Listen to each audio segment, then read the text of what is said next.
is an invasion imminent? Probably not. But I want to show you, and David was asking some questions about Gog and Magog and how this plays into this, and this is what I want to focus on tonight. I want us to see God's hand in everything that's happening. And I always want to start there, whether I'm counseling people about their family issues, emotional, spiritual morality.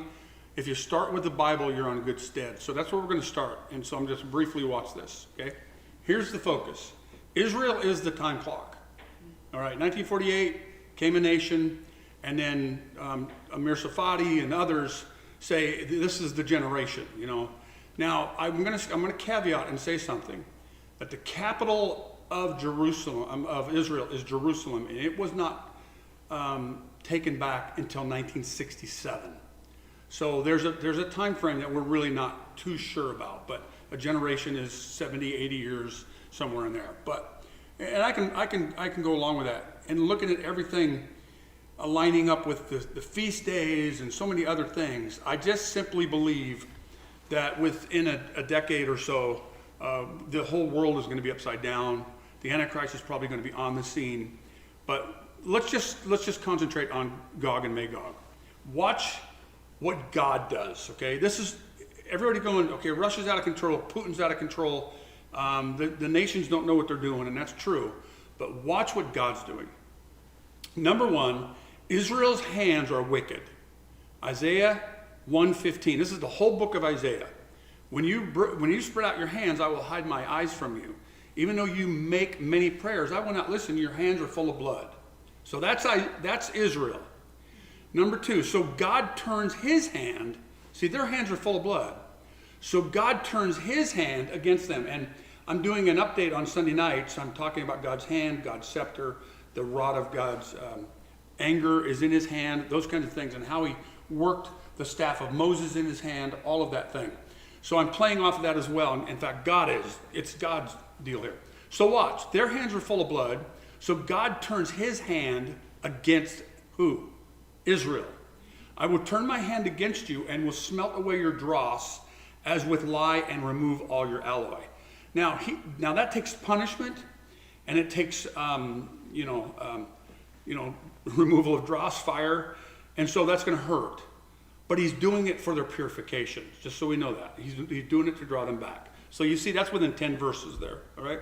Then they do not see the work of God's hand. Their hand is filled with idols. They bow down to the work of their hands, to what their own fingers have made.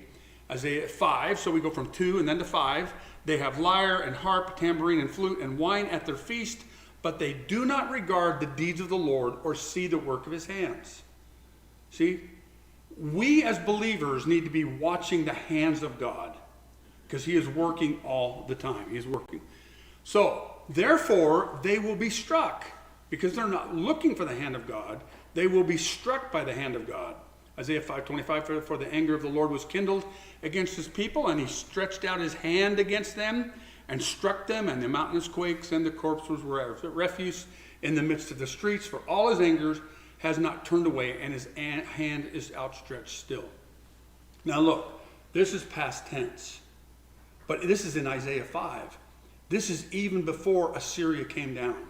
So this is in the mind and the plan of God.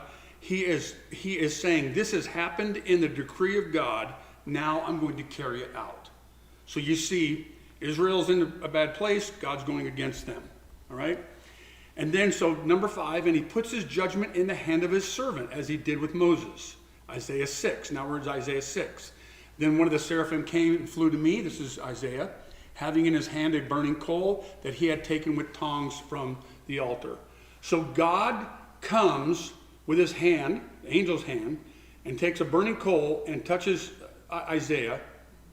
And what does Isaiah do after that? He pronounces judgment. He says, okay, here comes the judgment upon who first? It always starts with the house of God. So he's going to bring judgment on the house of God. How is he going to do that? By his own hand. Okay, but watch how this plays out. Ezekiel 2:9. And when I looked, behold, a hand was stretched out to me. And behold, a scroll of a book was in it. So just like Isaiah, just like Jeremiah, and just like now Ezekiel and others, the hand of God was outstretched to them. and gave them a judgment on Israel first and then nations.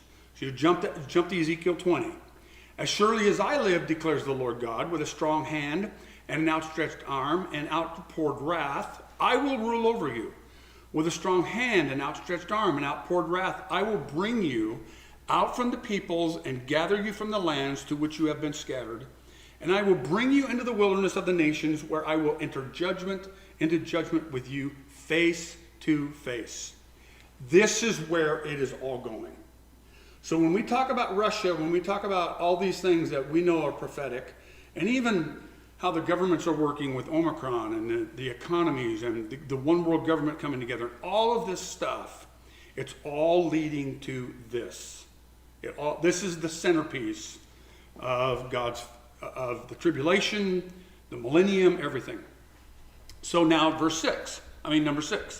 So he puts his judgment in the hand of other servants, as he did with Pharaoh.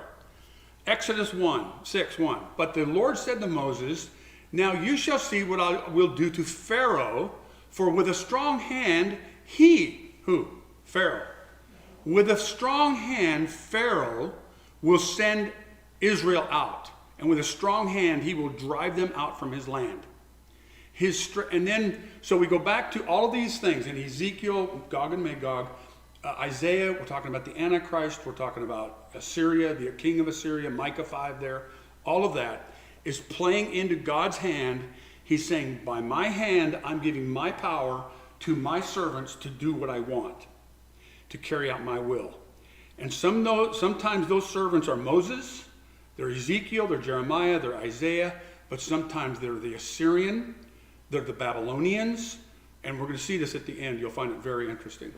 So several times in chapter 10, his hand is searching out the wicked and to bring them to judgment.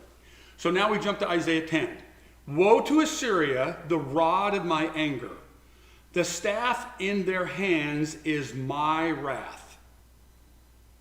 So that's the king of Assyria. This is the preeminent type in the Old Testament of God using a nation to judge his people. But watch, look in Habakkuk 1:6. Behold, I'm raising up the Chaldeans, that's the Babylonians, that bitter and hasty nation who march through the breadth of the earth to seize dwellings not their own. So now you have the Assyrians, now you have the Babylonians, who, by the way, are both, the first part of Isaiah is the judgment on Israel. The second part of Isaiah is using the Assyrians to come against Israel. The third part of Isaiah is the Chaldeans or the Babylonians to be judging on Israel and on the earth. And so then jump over to Ezekiel 29. Behold, I'm against you, O Pharaoh, king of Egypt, O great monster who lies among his rivers. I will put hooks in your jaws and cause the fish of your streams to cling to your scales. The fish in the streams is his company of troops.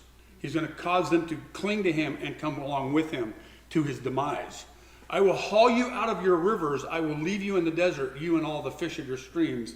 You will fall on the open field. Pharaoh was the first nation to come against Israel. And it is again, another typology of God using Pharaoh to judge his people. And then he judges all his enemies, okay?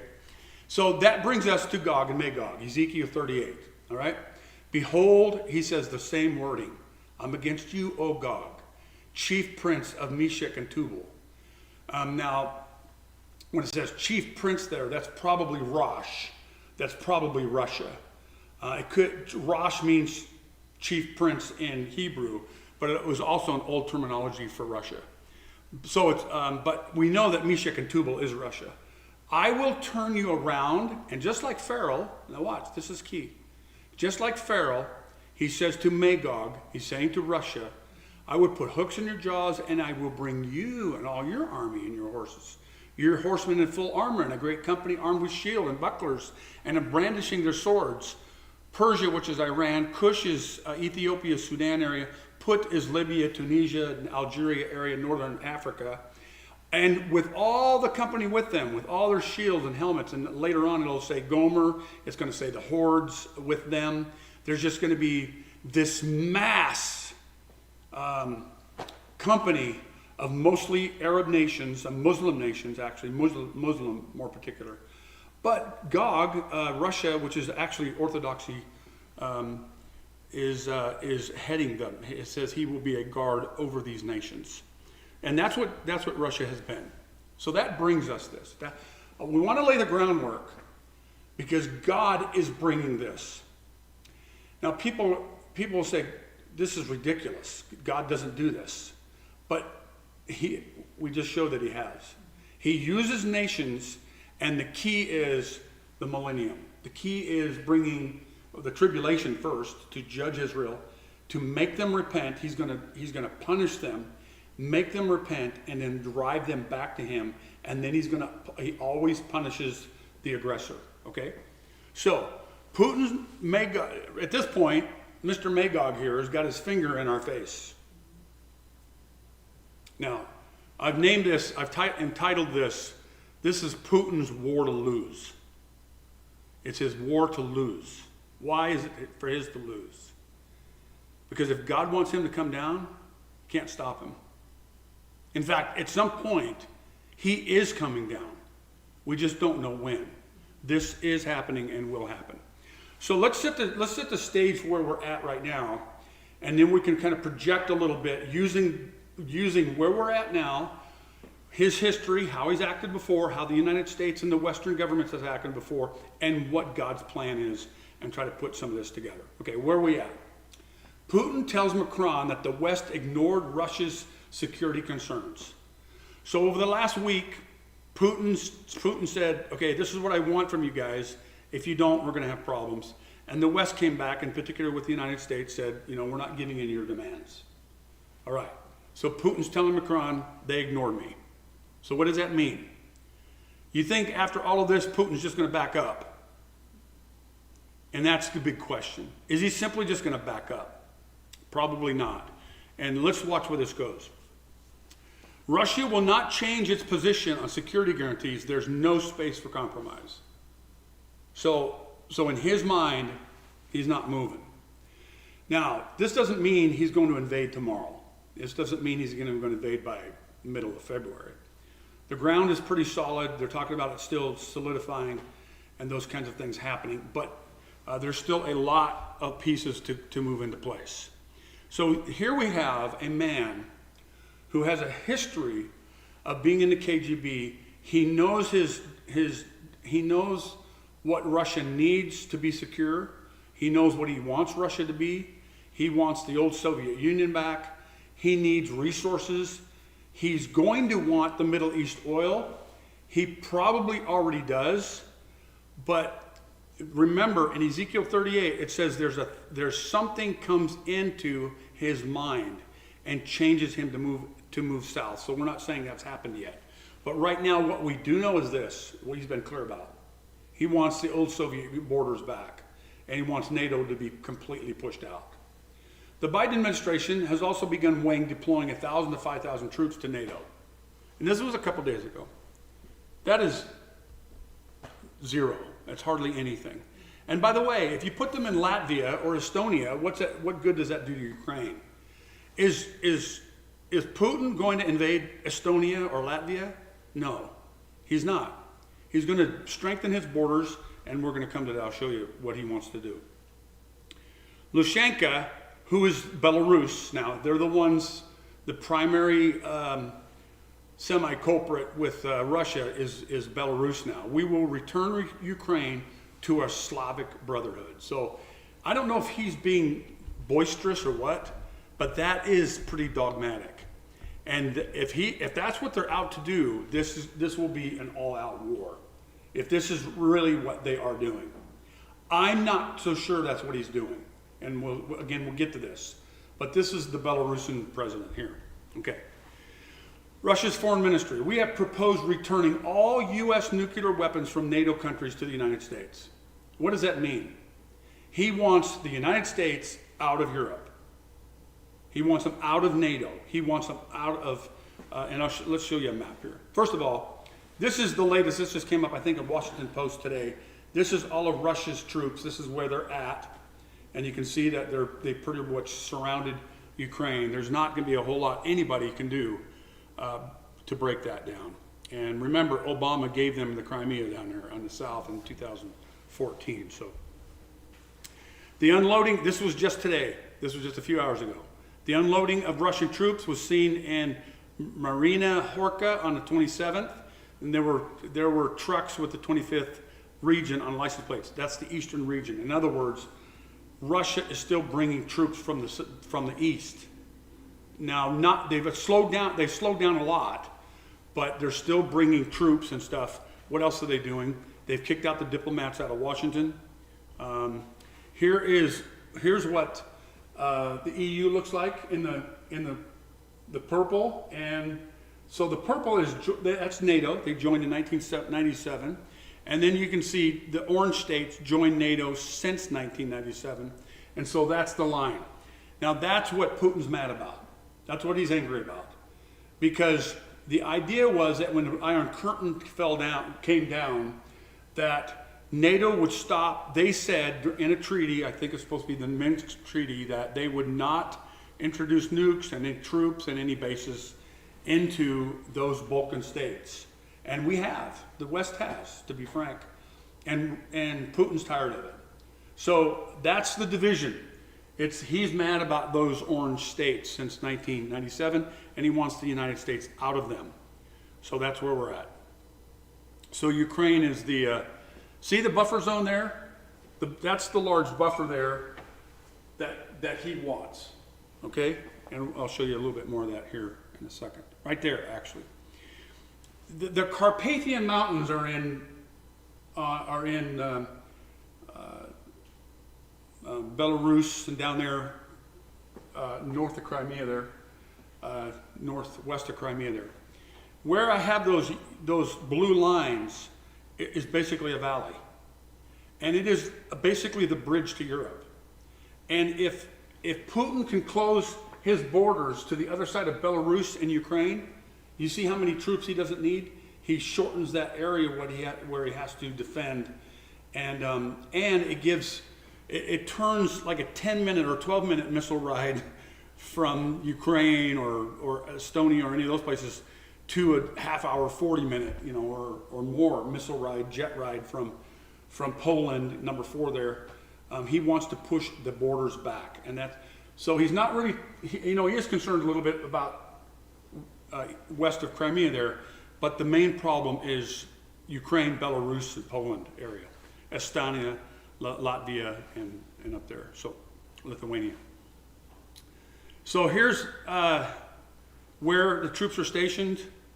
You see all the red, Russia, Belarus, and around there, Crimea. Now, and this is just in the last couple of days, this is a night picture of some Russian camps that are set up in southern Belarus, right along the Ukrainian border. So that's quite bright. They've got a lot of troops there on the Belarusian border there. So Pentagon notes Russia has moved logistics. Now this is kind of key. When you start moving medical supplies, aviation support, blood, those kinds of things, you know that you're kind of starting to get serious. Logistics and sustainment, medical support, and aviation support, it's the whole combined force. Russia's military buildup near Ukraine has expanded to include supplies of blood along with other medical materials, so to treat casualties and all that stuff. So he's serious. Now, I just went through the latest interview that they had with Zelensky in Ukraine. And he's saying, honestly, it doesn't look much more than it did in 2014. He's not real concerned about an imminent invasion, but he is very concerned, of course, for his people. He's saying that the United States is standing up with him and helping him, but he did have some issues as well as with some of what our generals are saying and the president is saying. They're just saying some things that just are not helpful, and we'll see that. You can see the blue and the red there, just the divisions there, all lined up there. This is the main area. This is actually the Donetsk area. This is, or the Donbass in Ukraine. This is the eastern section of Ukraine, and this is the place. I don't know if you know this, but they have firings and killings and woundings in here every day, and they've had it there since 2014 I mean, for a decade or more. They keep, because Russia has infiltrated that with some of their militias and some of their, their undercover guys, and they're causing problems in this area all the time. So this is ongoing. And to be honest with you, I think that Putin would be happy just to have that area. Now, I'm not saying that he's going to stop there, but I am saying that he wants that area, and that gives him quite a bit more buffer and tells the West he's serious and back up. So what's the West doing? What are we doing? Are we going to go into Ukraine? Are we going to be able to hold them off? Let's just look at a few things that the West is doing right now. The United States Air Force F-15s landed in Estonia. Danish F-16s landed in Lithuania. Multiple UK C-17 flights. The UK is doing more than their fair share. They're doing most of the heavy work right now. Britain's decision to send troops soon is coming soon. Czechs are sending 4,000 artillery shells. The Germans deny Ukraine defense or offensive weaponry. Now, Germany has been, on at least my mind for the last several years, as being problematic. And they're tied into the Nord Stream 1 and 2 pipelines. They're in Russia's pocket. They don't want to upset them. But they're in NATO, and they have treaty with NATO nations. So what's Germany doing here? They're playing both sides of excuse me, and there's some people that are upset with them. Germany blocks NATO ally Estonia transfer of weapons to Ukraine. Now, why are they blocking weapons? Watch what they say. Kiev mayor says Germany's supply of 5,000 military helmets is a joke. They're going to send helmets. They're going to send medical supplies, which is helpful. The State Department, these are just today, the State Department vows the Nord Stream 2 will be a hunk of metal at the bottom of the ocean. So now the United States and the West is saying, okay, Nord Stream 2 that goes right into Germany, we're not going to allow it to go forward. Well, they've been playing this game forever. And the question is Putin scared of sanctions anymore? It hasn't warded him off in a decade or more. And I just don't think this is enough. But this is huge, because Russia has the gas line to Germany and a large part of Europe. And he's already been playing it the last couple months. They've shortened gas through Ukraine, through Germany, through other parts of Europe, and they're already playing this game. So the EU gave him this power. But I want you to think about it as we start going here forward now, that it could backfire. And I'll show you how that plays out here as we go. Backfire against Putin. Watch. Johnson urges Putin to back down to avoid a bloodbath. What does that mean? He's not going into Ukraine. I don't believe anybody's going into Ukraine. We'll have to wait and see, but I don't think so. The U.S. has approached Hungary. This came out today about receiving American temporary troops there in Hungary. If war were to break out on a scale and scope that is possible, the civilian population will suffer immensely. General Milley said, this is today, he tells, if the forces massed by Russia were unleashed on Ukraine, it would be horrific, it would be terrible. So this is kind of what Zelensky is upset with, and some others, saying, Milley and Biden and everybody's saying, this is going to happen, we can't stop him, it's going to be horrible. And Zelensky's saying, can we talk a little bit tougher and say, hey, we're going to stop this and stop scaring our people, and we need everybody on board here. And so POTUS does not intend to put combat troops into Ukraine for the purpose of conducting combat operations. That's, is he supposed to say that? Probably. That's probably a given. But see, this right here tells Putin he's got basically a green hand. He can go. It's going to cost him. It's going to cost him huge. But if he wants Ukraine, nothing's going to stop him.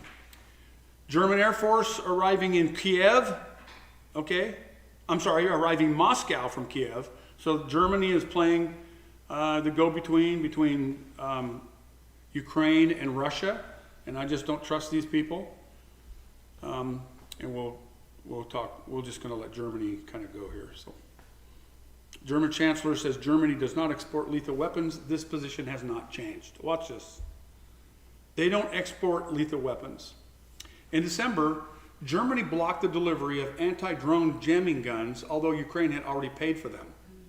The reason reportedly given was such weapons could potentially provoke further military escalation on the demarcation line between Russia and Ukraine forces and lead to larger clashes. Rooted in our history, and that diplomacy is the only way. Germany's history, however, did not stop its arms exports from reaching record levels in 2021, with exports worth $9.4 billion last year, an increase of 61%. Germany, they're being hypocrites right now, and they're not backing up somebody who needs them. Responding to Biden remarks on minor incursion. Remember, Biden made a mistake the other day by saying, any minor incursion, no incursion into Ukraine is minor, zero. So responding to that remark, a senior admin official says that if Russia military forces tried to take any Ukrainian territory by force and violated Ukrainian sovereignty, that would constitute an invasion and warrant severe response, which is true. That decision is totally, solely, completely Putin's decision, says Biden. I suspect it matters which side of the bed he wakes up on, exactly what he's going to do. How can you talk like this? This is ridiculous. This is not taking this man seriously. And by the way, it sends a message out to the American public that he doesn't take him seriously, and so that should scare us. This is our commander-in-chief. Adds that he's being told by top diplomats that there's a question as to whether the Russian counterparts even know. So this is just a list of nations that have lined up to help Ukraine. So this is today as well. Ukraine's top military general fighting Russia said he fears Washington has ghosted him. Now, I followed this story, and this is the top general. He is asked several times, I think it says here, Lieutenant Pavlyuk, the top military commander on Ukraine's Eastern Front, is used to getting what he asked for. So when he and his fellow military brass were asked by their American partners to provide a wish list of weapons needed to defend Ukraine against a potential large-scale Russian military offensive, he was sure he'd at least get a response. But after weeks with no reply, he said he now fears that he may have been ghosted by the Biden administration. We already declared to our partners which weapons we need, and we did it more than once. Now, to be frank, he's probably not getting all he wants. He is getting stuff. We know that he's getting lots of anti-tank missiles, and in fact, just before I came again, I saw some C-17s flying into Ukraine and stuff. So they're getting stuff, probably just not up to what he would like. We need weapons now. First of all, it's anti-aircraft equipment and that has not been sent, I don't think. Russia has sent their S-400s into Belarus. They've got all they need basically there to carry out a war. I'm not sure the West does. First of all, it's anti-aircraft equipment because we will need to fight back air attacks and ballistic cruise missiles. Of course, we have some of our own such weapons, but in the event of a massive attack from Russia, we need more support. And if we are able to fight back and air attack, they will have very little opportunity to be successful over land. The U.S. has sent $2.7 billion of security assistance to Ukraine over nearly 8 years. By the way, a bunch of that came from the Trump administration. $200 million worth of aid, including lethal weapons, this month alone. The latest shipment arrived in Kiev on Friday with more than 81 tons of military supplies. Now, I want you to start seeing what this is going to do. You're starting to see Putin making a case that he wants something done and he's not going to retract it. But there's consequences. So what does God want? That's the question in our head. What does God want? We know that he wants him to come down at some day in time. He wants him. He's going to enable him. He's going to empower him to come down to the Middle East. So what do we think that means? It means that he's setting up pretty good here. Secretary General Stoltenberg says NATO has information confirming U.S. claims of significant Russian presence of intelligence officers inside Ukraine. State terror is now taking place in Ukraine. So they're already in Ukraine and undergirding some of the things in Ukraine to set up for this incursion here, and they probably will. At this point, it looks like they probably will. Security Service Ukraine neutralized a criminal group that was preparing a series of attacks on facilities on the border region of Ukraine. So it's been going on a little bit there, and it's still going on. So, and then on the periphery, okay, because now you have him focused on Ukraine, but again, he wants all the Soviet Union back. And I just want to show you some of the places where Russia is dealing with trying to get the Soviet Union back and to solidify their stance before God says, time to go south, okay? There's a new push to split Moldova. There's a large Turkish group there in Moldova, and the Turks are trying to get in between Ukraine and Moscow and talk Moscow down and try to squelch this. And the Turks are very concerned about their Turkish brothers in Moldova. But it's interesting that this Turkish group has some Christian orthodoxy to it. And they are actually tied to Russia through that a little bit. So Russia is trying to use that Turkish Christian group to try to split Moldova as well. Just like they're doing to Ukraine, just like they did to Belarus. They're making headway into Moldova and then other places as well. Another place they're doing this, border villages in Bakhtan district of Kyrgyzstan are being evacuated because of some problems between Tajikistan and Kyrgyzstan. And these are places that Russia's involved in trying to fix. Here's another one, Georgia, which is just north of Armenia. Illegal borderization activities of the Russian forces were observed today in the vicinity of a couple villages there. And they've got a video, you can see these Russian forces firing at some drones there. So what does that mean? That Russia is pushing out. Russia's moving into the Caucasus more. They want to squelch problems, but in their way of doing things, they make a problem and then they squelch it. And that's what they're doing. They're pushing their borders out. I want to just remind you here, Turkey is actually a major border between the old Soviet Union and now what I would suggest is Russia's southern border is Syria. Turkey's in the way there. So Turkey has to be on the side of Russia for any of this to happen. And of course, we know in Ezekiel 38 they are. So we will see this. So I watched Amir today. Did anybody see Amir? It was really good. The United States wishes to kill the East Med pipeline. So there was news I was following last week, a couple articles, that the United States, unofficially so far, has said we want to kill the East Med pipeline. That's the pipeline that goes from Israel and Cyprus and Egypt. They're going to combine gas and ship it to Europe. Ship it to Greece, ship it to Europe. The United States wants to kill it. Now, that's one of the stupidest things on the planet. But watch, and Amir's got this right, because this is the big issue. But they canceled, and actually he didn't say anything about this, I wrote this, they canceled all the sanctions against the Russia's Nord Stream 2 pipeline. So the big two pipelines going from Russia into Germany, Biden put sanctions on it and then canceled those sanctions that same day. So they're hypocrites. And they've given Russia the power to do what they're doing.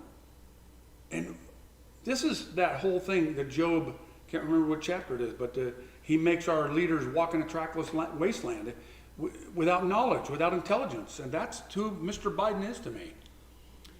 So Amir says Biden did not make any move in regards to NATO growing bigger and bigger until this point. When he saw America at its weakest point, Biden did not make any move in regards to NATO. I gotta change this. This is not Biden.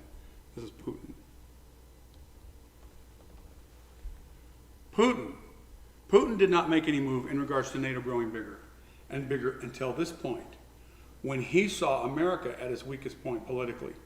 I don't know the state, this is what Amir says, I don't know the state of the U.S. military right now, but I know the state of the U.S. politics and the U.S. diplomacy. It's bankrupt right now. No one talks about peace anymore. When Trump was in charge, the Abraham Accord were going full speed ahead and things were going fantastic and peace was on the rise in a huge way. Nobody's talking about that anymore. I added, we know the state of the U.S. spiritually and we know the state of the U.S. morally. And it is really bad. So all of the state of the United States is in a very, very terrible place. What is at stake is that much more than Ukraine itself or Russia's geopolitical ambitions. It is ultimately about the lessons that China and Iran will take away on what to expect in the future from the U.S. and its NATO allies over Taiwan, the South China Sea, or in the Middle East. So this goes back, and everybody's talking about this. Even Amir brought it up again, but others, the general today on Fox News and others, were still going back to Afghanistan and said what happened in Afghanistan has told China, has told Russia, Iran, Turkey, anybody who wants to make a move against our allies, have at it, because we're not going to do anything about it anyway. And then there's another comment coming up that plays right along with this, right here. Right here. This came out yesterday. The United States government will not be in a position to evacuate U.S. citizens. What does that look familiar or what? Even if that is the case, don't say it. And in fact, it shouldn't be the case. It should be, we're going to make this happen.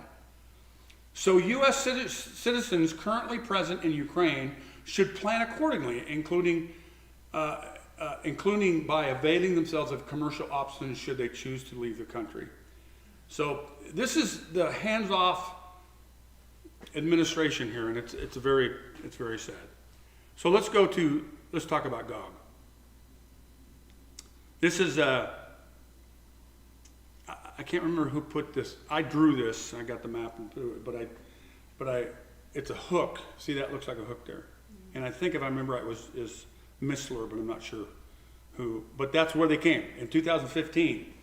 Magog, or Russia, moved his troops across the Black Sea. They came down through the Bosporus, which the rabbis said, when you see Russia move through the Bosporus, you know the Messiah is near. So he come through the what, did you say? The Bosporus. It's the that's the strait between Istanbul and Greece, really. Okay. Right through that Turkish inlet there. So there's the hook, okay? And then you know that Iran or Persia comes from the east. We know that Put or Foot, it could be P-H-E-T there. And Libya, so that's the Libya, Tunisia, Algeria area. Now I've got it a little bit coming through Egypt over there, but Egypt doesn't come. It's the northern African area there, the eastern African section of Kush and Ethiopia, maybe even a little further south. Iran, of course, Turkey comes, and then all the Caucasus, we're sure all the Caucasus, and then Gomer. And it's really hard, in all my studies, it's been very difficult to nail down Gomer, but Gomer seems to be around the Black Sea area. They could be even a little bit further west, but they're probably could be in the Ukrainian area, and I haven't moved that in years. That's where it's at, and so that's the Ukrainian Moldova area and northern Black Sea there. So that whole area of the north.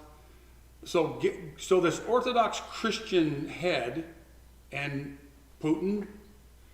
I've got a study that I'm going to show the group here on Sunday night at one point. He traces his roots back to Christian Russian Orthodoxy, and he's got relatives that did that, and he traces it back to Greece. He takes it, so it's going to be, that'll be interesting to look at some point. But you got this Christian Orthodox, supposedly, and he's the umbrella over these Muslim nations. It's very satanic. It's just really weird. So the question now is, what will turn Magog south? That's the question. Because that's Ezekiel 38. Well, for Magog to turn south, he's got to be secure. He's got to feel secure in his head. Everything's fine. He can pull troops. He's going to mass all of these troops. Because remember, Ezekiel 38 says it's like a cloud. It covers the sky. It's enormous. So he's not leaving anybody on the western border. He's not leaving anybody out there. He's bringing them. He's got to be in a position to be able to do that. So right now he's not. Okay? France, now watch what happens here. France supports a participation in NATO, in a new NATO enhanced forward presence mission in Romania. Now, he's been talking this way, and France actually put, Macron here, Macron in France actually has been on the forefront of wanting a NATO security force, an EU NATO security force to combat Russia in particular, all right? So here he's raising his arms again, okay? Another one. The consequences are different if they invade a part of Ukraine than if they invade a NATO ally, Stoltenberg said. But if Russia uses force again against Ukraine, like they did Crimea in 2014, there will be even more NATO at their borders. Now, so what am I getting at here? Why am I putting this here? Because Putin is doing something that's going to cause the West to say, see, we have a huge problem and we need to fix it. How do you fix it? Military. So the EU has to come up with their military. They've been talking about this for a long time, and I believe that this is going to drive this forward. Now, it just makes sense. It makes too much sense. Now think forward now, okay? So you got this big military now. So if they got this big military, then we don't have to worry about Magog coming down because he won't be able to. But first of all, God says he's coming down.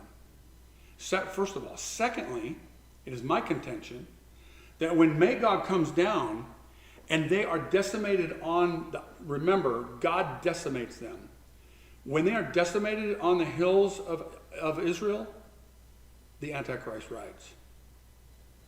The Antichrist will have his forces built up. By then, the EU will be strong. See, right now, we like that word going around, it's called feckless. They have no power, they have no will, they have no authority, they are really worthless. The United States is the most powerful machine on the planet. We are inept, to be frank with you, as far as a commander-in-chief and those kinds of things. Our military is staunch and wonderful and all that stuff. But the EU needs a power, and they're fearing Russia right now, and I believe that they're going to start growing. And they're going to start growing, and so by the time, I would say, let's say 10 years from now, and that's just a number I'm throwing out there. Let's say 10 years from now, when Russia's strong and has all their stuff to put together, and they've got the Tajikistans and the Libyas and all these civil wars put together, then they say, hey, let's go down and take the Middle East. So when he goes down and takes the Middle East and God decimates them, remember Revelation 6. This is a lock pin, a linchpin. That in Revelation 6, the white horse rides. And he rides with a bow. He doesn't have arrows. He's not shooting. He's riding out of strength. He's going down, I believe, into a vacuum that God made. So that when Magog goes down there and gets wiped out, there's a huge vacuum down there. And the Middle East, and then the Antichrist will come down there. He's going to make peace with the Muslims. He's going to make the peace with many.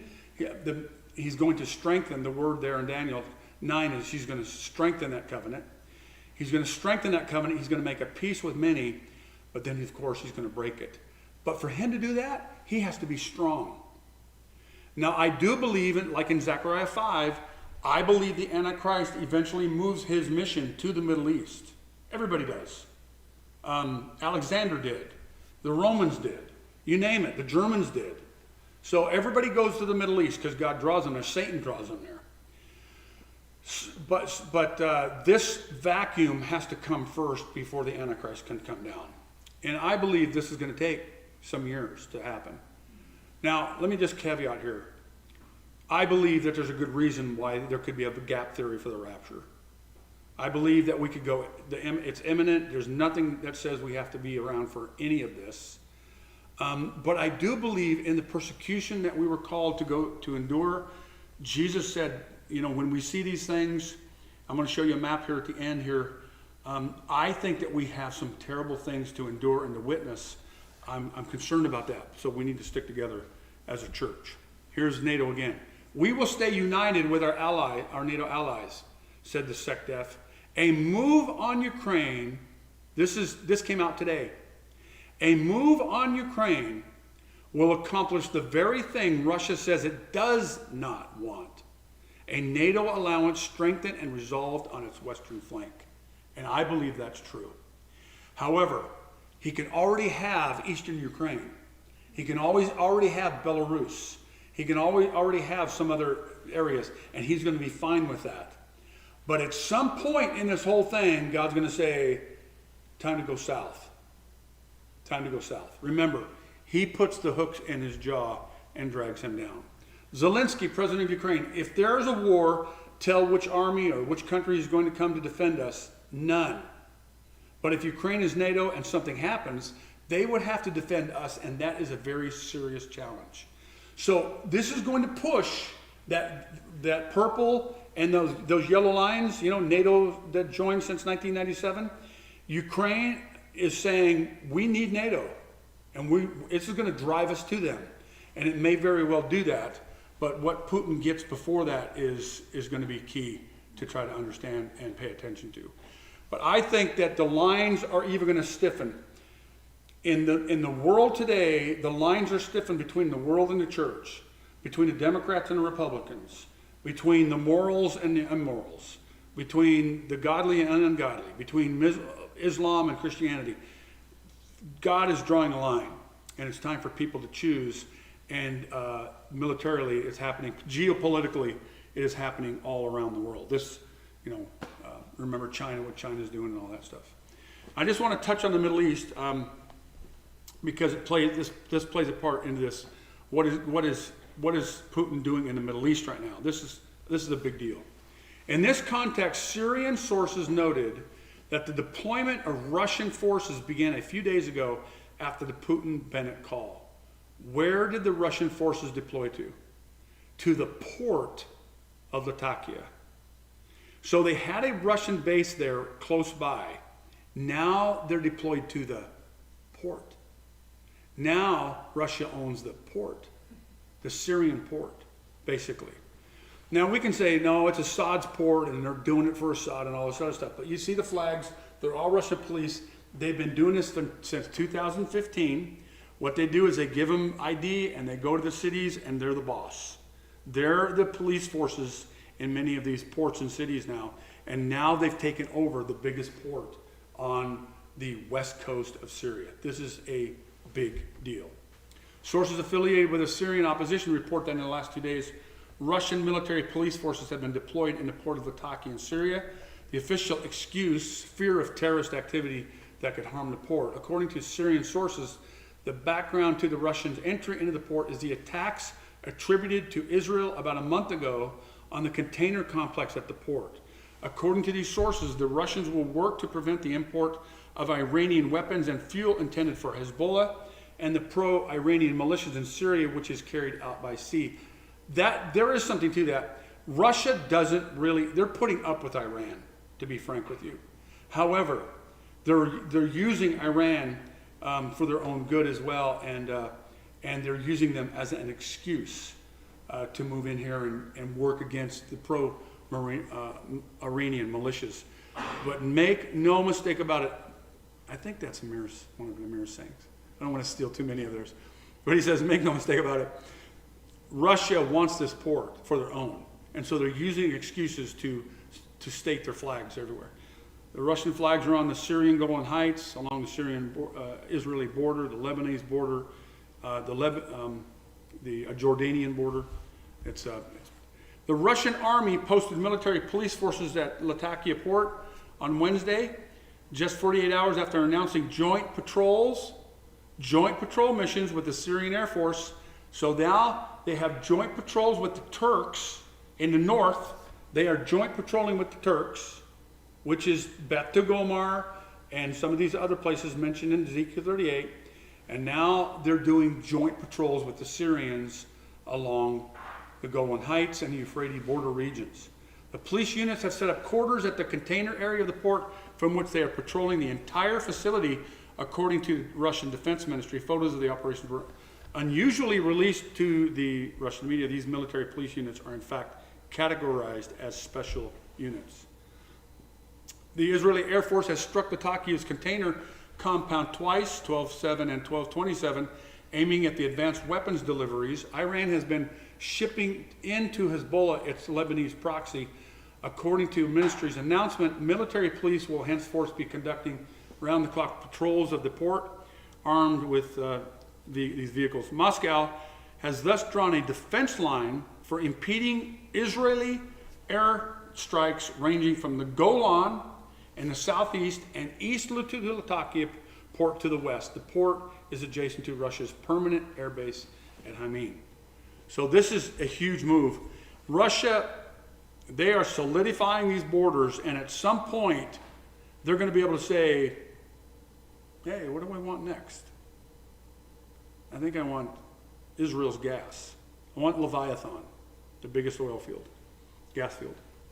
Israel was not notified of either of the new Russian steps in Syria, although they maintain a joint mechanism for coordinating Israel's air operations against Iran's military presence in the country. These steps also provide Moscow with an answer to Assad's regime's long-standing complaints about the non-use of the Russian-supplied S-300 and 400s air defense systems against Israeli planes. So Russia gave Assad the S-300s and then a couple S-400s and said, okay, start defending yourself. They couldn't operate them. They weren't very good at it. And Russia's been trying to stay off the trigger there. However, Russia's getting more and more involved, and they're gonna stand up more and more against Israel. I thought I would just throw this out here as well. This is interesting, just to play into this Magog issue here. As Russia prepares invasion, Israel may rescue up to 75,000 Ukrainian Jews from the Gog Magog war. An estimated 100,000 Russian troops massed on the border of Ukraine. Israel is preparing to evacuate some 75,000 people living in eastern Ukraine who are believed to be eligible for Israeli citizenship. In addition, an estimated 10,000 Israeli nationals are currently in Ukraine, a closely guarded secret handed down from 3 centuries. Predicted that this political crisis would be the precursor to the war of the Gog and Magog. There was a couple reports, and I think I have it on Sunday night. There was a couple more reports of more Russian Jews coming down, more Ethiopian Jews coming into Israel. Israel is bringing their people home slowly but surely. Europe is losing all of their Jews. Remember, about 50% of the Jewish population in the world is in the United States. It's still, that's one of the biggest question marks in my mind, is how do they, if they do they go home? What does that mean? What does that look like? I don't know. It does say at the end in Isaiah and some other places that he will send out his angels and bring the elect from the 4 corners of the earth, and he's going to bring more Jews home. But remember that in Zechariah it says that 2/3 of the Jews will die in the tribulation. So it's going to be a massacre beyond. I mean, if you think about it, if there's, I'm trying to remember now, if there's 12 or 13 million Jews, so now you're talking about something worse than the Holocaust. It's going to be horrible. A teaching from the 18th century rabbinic sage known as Villa, and I'm careful about these, but I just want, the reason I put some of this stuff up is to give you an idea of the orthodoxy Jewish mindset on Gog and Magog, and they still have concepts about who Edom is and who, the Catholic Church is Edom and all this, some of this other stuff. But I just wanted to give you this here because it's interesting. They said, when you hear that the Russians have captured the city of Crimea, 2014, you should know that the times of Messiah have started, that his steps are being heard. The Villa Gaon told his followers just before his death in 1797. And when you hear that the Russians have reached the city of Constantinople, today's Istanbul, you should put on your Shabbat clothes and don't take them off, because it means that the Messiah is about to come any minute. That's in Turkey, of course. So the question is, should the United States send troops to Ukraine? And I honestly, because I'm an American, I would honestly say no. I think that we ought to bolster NATO, and we ought to strengthen NATO as much as possible, give them all the weapons they need, do what we can, but I do not think that we should go into Ukraine. If I was the president, I'd have a tough time sending troops into Ukraine. I'm not saying I wouldn't, But I'm just not sure. But let's answer this way. God's prophetic plan will take place either way. Either way, Gog is going to be stronger. He's going to be strong, and he's going to get his way. So, remember the 1, 2, 3, 4, 5, 6? God's hand, they are against God. Their hands are full of blood. God's hands are against them. He's going to reach out. He's going to give his judgments to his people with his hand. They're going to be his hand of judgment. Assyria is going to be the hand of his judgment. Okay, watch this. Culminating in the second return, the second Exodus. In Isaiah 11:11. In that day, the Lord will extend his hand yet a second time. You see this concept of the hand? Now, stop here for a second. How did he extend his hand the first time? Through Moses. Okay? Now, he extended his hand of wrath through Assyria, Babylon, whatever. But he extended his hand to save Israel through Moses. Okay? Now watch this. In that day, the Lord will extend his hand a second time to recover the remnant that remains of his people. From Assyria, which is Iraq and that area. From Egypt, from Pathros, which is Egypt. From Cush, which is Africa. From Elam, which is Persia. From Shinar. Look at those are, by the way, Ezekiel nations there as well. From Shinar, which is Iraq, near Iran. From Hamath, which is Syria. And from the coastlands of the sea, which is Greece, probably, and Turkey. Isaiah 11:14. But they shall swoop down, who they, this is talking about Israel, and this actually, by the way, in Isaiah 11:1, it talks about the branch of Jesse being there. See, this is what I've been driving at for the last few years, and I want us to get. That the branch of Jesse, Jesus Christ, will be there with Israel when this happens. Who's they? Who are they swooping down? In 11:14, they will swoop, that's Israel, will swoop down on the shoulder of the Philistines in the west, and together they shall plunder the people of the east. They shall put out their hand, see that? They're going to put out their hand against, I should be against, it's got an M there. Edom and Moab, which is Jordan, and the Ammonites shall obey them. The second Exodus continued. And the Lord will utterly destroy the tongue of the sea of Egypt. And he will wave his hand over the river. Who waved his hand over the sea to part it? Moses. Jesus is the second Moses. I will send a prophet like you. The Lord will utterly destroy the tongue of Egypt. He will wave his hand over the river with his scorching breath and strike it into 7 channels. And he will lead people across in sandals. Isaiah 14:27. For the Lord of hosts has purposed, and who will know it? His hand is stretched out, and who will turn it back? Go back to Ezekiel. And you, son of man, take a single stick and write on it, belonging to Judah and to the Israelites associated with him. Then take another stick and write on it, belonging to Joseph, the stick of Ephraim, and to all the house of Israel associated with him. Then join them together into one stick, so that they become one in your hand. Ezekiel 38. This is the Magog war. Magog comes to seize spoil and carry off plunder, to turn your hand against the waste places that are now inhabited. That's Israel. And the people who were gathered from the nations, who have acquired livestock and goods, who dwell at the center of the earth. Then in Ezekiel 39, I will set my glory among the nations, and all the nations shall see my judgment that I have executed, and my hand that I have laid on them. There's a literal working out of the hand of God that's being carried out even as we speak. And if we're looking with spiritual eyes in the Bible, we can see it being carried out, and Gog and Magog is going to be a big part of this. I'm going to close with this. Isaiah 60:21. Your people should be righteous. They shall possess the land forever. The branch of my planting, the work of my hands, that I might be glorified. Isaiah 59:1. Behold, the Lord's hand is not shortened, and it cannot save, or his ear dull, that he cannot hear. He will carry out this plan. I think this is the last slide. Yep. Watch. Why did they put this up here? What do you think? It's the earthquake thing. It's the earthquake map, which I keep track of. It's one of my hobbies. And I'm looking at this, I'm going, well, there's a nice 6 point something up there, and by Columbia there, and that's a nice 6.2 or something, a nice decent one. But really, there's not much going on there. So why did they put it there?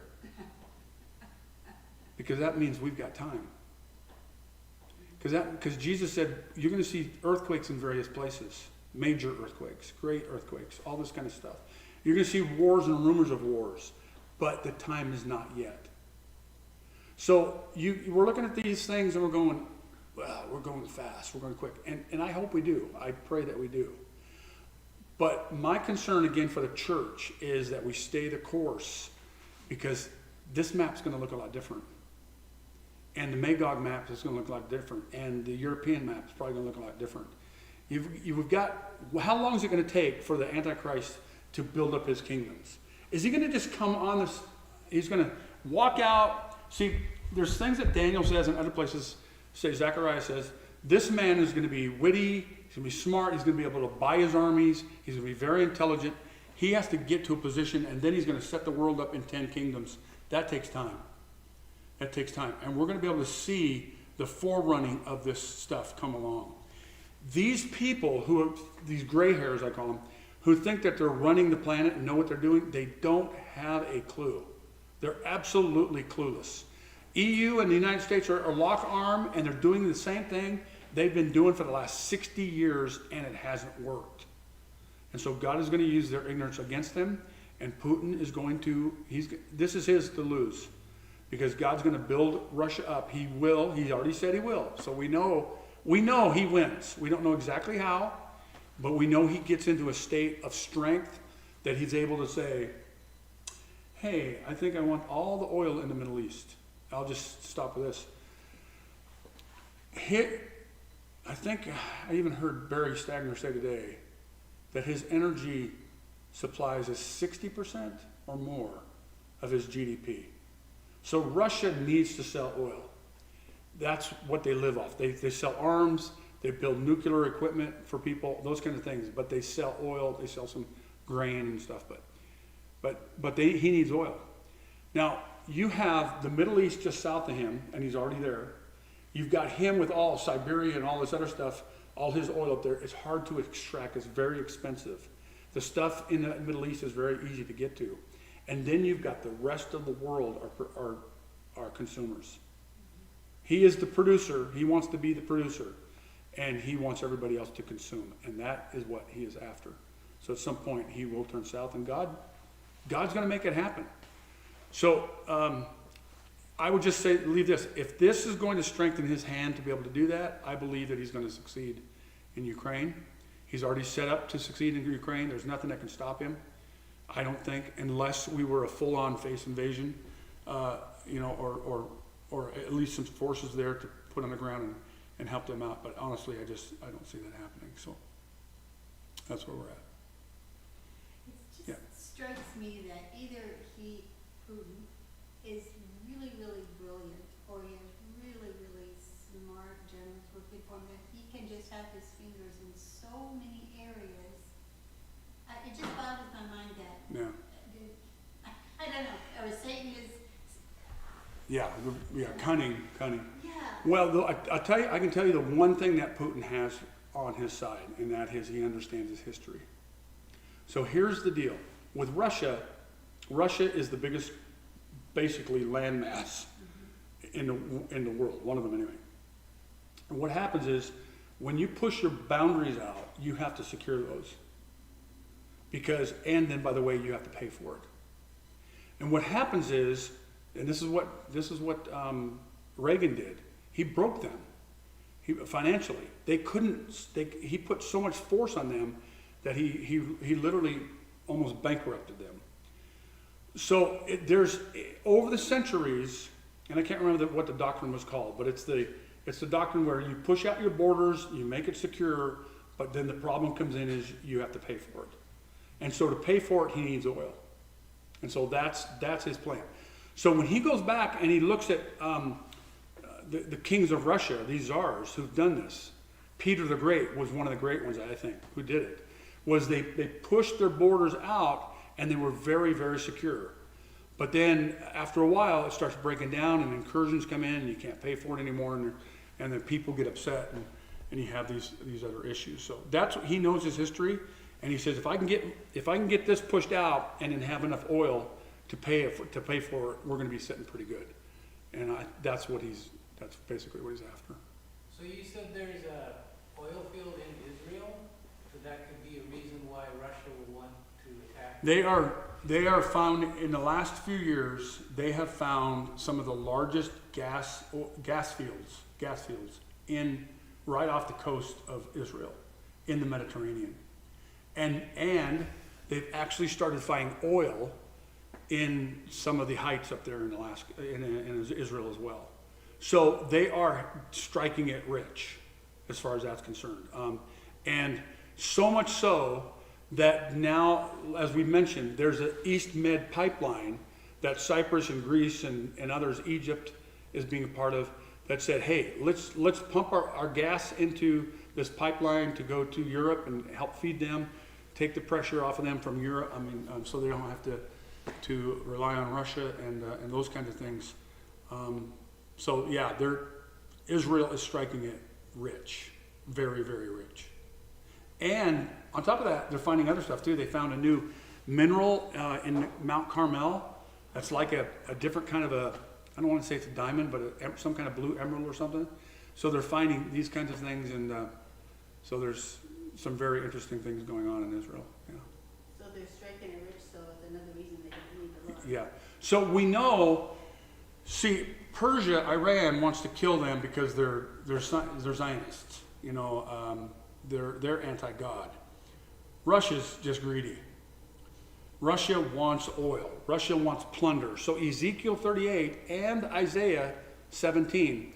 Now, I don't know why some of my good friends out there, and I love them to death, but I don't know why they don't link this more. Read all of Isaiah 17, and it comes down to plunder. And at the end of that, it talks about, we will plunder those who plundered us. Why is the Magog coming down? For plunder. They're coming down for plunder. They're saying, we're coming down at quiet walls, and we're going to steal what you have. And I also want to suggest this as well. And this is up and coming. We've been talking about this the last month or two here on Sunday nights. They are finding gold reserves underneath the Saudi Arabian sands. They believe in the Red Sea. They're finding gold like crazy in Eastern Africa there, in Ethiopia and some places. And it's called the Nubian Shield. And that Nubian Shield is right in the location where Genesis chapter 2 talks about gold being in Havilah. Well, Havilah is Saudi Arabia. So if people were just to read the Bible and say, where's the best gold in the world? Genesis chapter 2 says where it's at. It's right in Saudi Arabia. Okay? So watch this now. In Ezekiel 38, when Sheba, who is Havilah, is Israel as well, Sheba and Dedan, they say, they're looking up at Magog and all his troops saying, why have you come down to see spoil? They're not only concerned about Israel. In fact, they're not concerned about Israel. I believe they're concerned about themselves. I believe Russia is also moving against Saudi Arabia and the peninsula there because they're finding gold. And, of course, that's where all the oil and gas, the major oil and gas in the world is still in the Middle East. So everything, I mean, God has put that under the sands of the whole Sinai Peninsula, and it's for a reason there.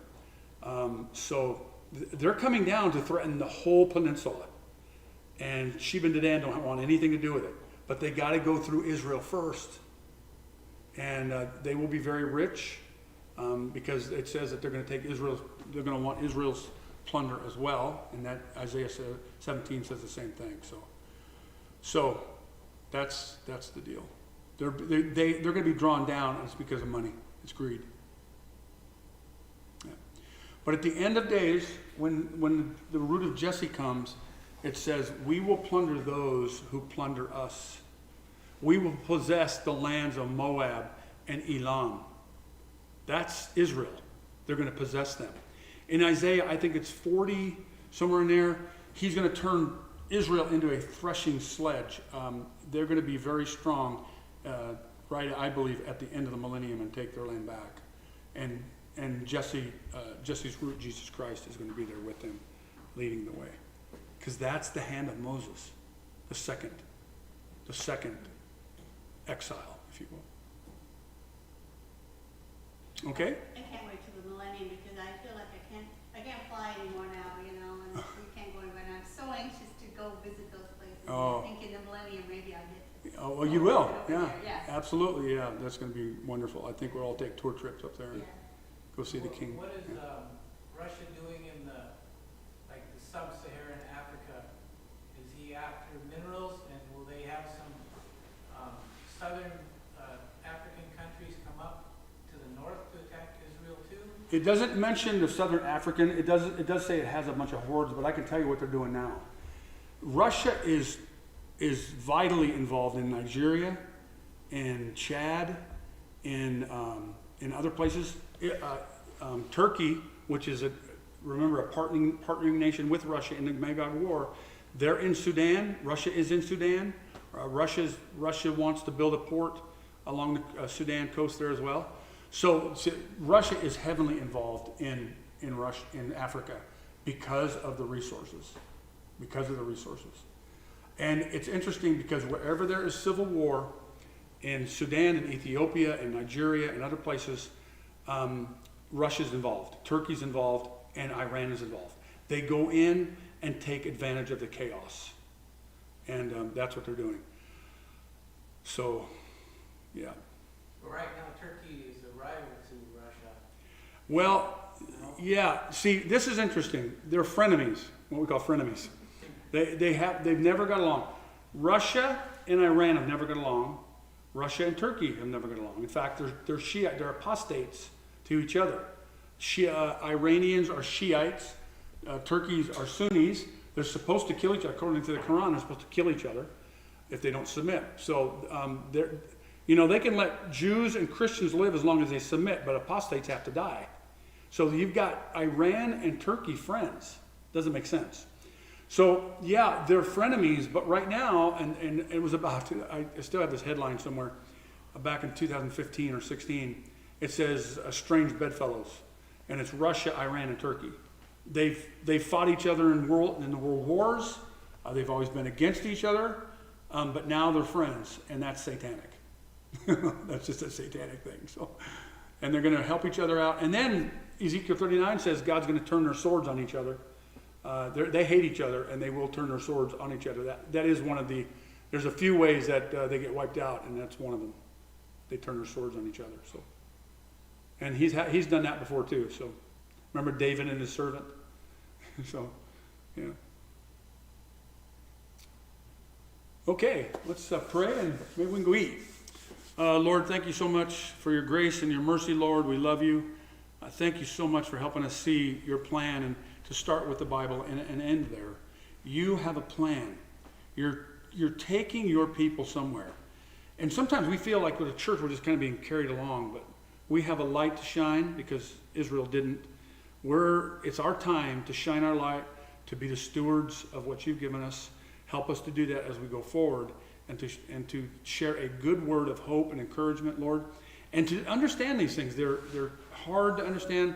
They're scary to understand. But Lord, if we understand them, if we see the dirt, then we can see the cleanness coming. We can see the hope that's in front of us. And we want to see the hope that's in front of us. And that is Jesus Christ, the second hand of Moses, if you will, coming to save his people literally on the planet. You're going to come and do that, Lord. And we're going to be with you, as the book of Revelation says. We're going to be armies, the host of heaven with you. And we can't wait to be that. But until then, give us courage and strength and heal our bones, heal our church, and keep our people safe, we pray, in your holy and precious name. Amen.